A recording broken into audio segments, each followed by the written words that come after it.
যে দেশের সংসদ ভবনের চারিদিকে জলাবদ্ধতা নোংরা থাকে সেই দেশের নিয়ে আর মানে কি বলবো, এটা তো জনগণের দোষ।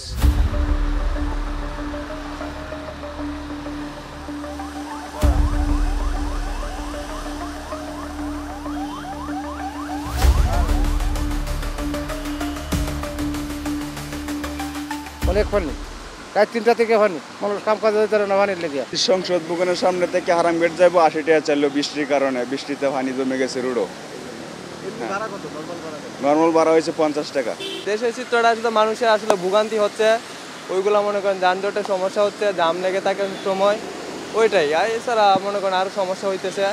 এই জলাবদ্ধতা এখানে তো থাকার কথা ছিল না, এই পানিগুলো তো স্মুথলি নেমে যাওয়ার কথা। সংসদ ভবন একটা গুরুত্বপূর্ণ জায়গা, তো সেইখানে কেন জলাবদ্ধতা থাকবে? যে দেশের সংসদ ভবনের চারিদিকে জলাবদ্ধতা নোংরা থাকে সেই দেশের নিয়ে আর মানে কি বলবো উন্নতি সম্পর্কে। এটা তো সরকারের দোষ না, সরকারে কি করবে একলা মানুষ, এটা তো জনগণের দোষ।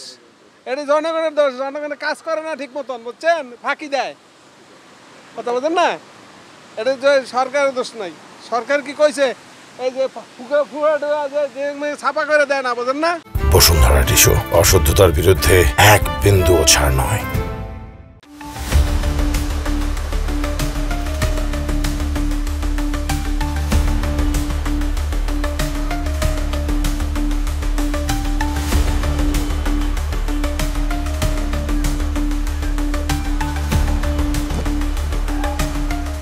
যে জলাবদ্ধতা এখানে তৈরি হয়ে আছে, আপনার আধা ঘন্টা 1 ঘন্টা বৃষ্টি হলেই পুরো কাজীপাড়া সম্পূর্ণ তলিয়ে যায়, মানে পানিতেও ভেসে যায়। তো আমাদের এখানে ব্যবসা বাণিজ্য করি, আমাদের দোকানপাট আছে, সব কিছু তো কী অবস্থা আপনারা দেখতেছেন, পুরোই অবস্থা খারাপ। এখানে আসলে সরকার কি উদ্যোগ নিচ্ছে আমরা জানি না। বিগত মাসখানেক আগে আমরা দেখছি এখানে কাজ শুরু হয়েছে, তবে কাজ কতটুকু স্পিডে আগাচ্ছে তা আমরা জানি না আসলে।